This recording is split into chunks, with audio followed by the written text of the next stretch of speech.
प्रणाम. आज मार्गशीर्ष महिन्यातील शुद्ध षष्ठी म्हणजेच आज चंपा षष्ठी आहे.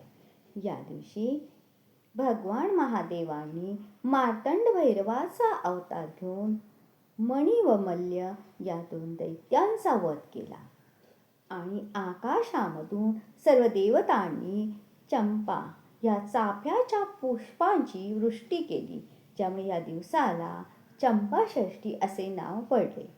या दिवशी महाराष्ट्रामध्ये जेजुरीमध्ये भाविकांची अलोट गर्दी होते आणि 6 दिवस चालणाऱ्या चंपाषष्ठीचा आज 6व्या दिवशी भगवान मल्हारी मातन यांच्या नावाने तळी आरती केली जाते आणि येळकोट येळकोट जय मल्हार या घोषाने संपूर्ण जेजुरी दुमदुमली जाते.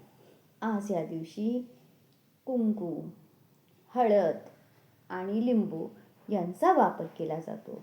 हळद हे समृद्धीचे प्रतीक आहे. दीपदान केले जाते, त्यामुळे दीपदानामुळे मनातील नकारात्मकता नष्ट होते, अज्ञान दूर होते आणि लिंबू म्हणजे शुद्धता. आपल्या भावना शुद्ध होतात.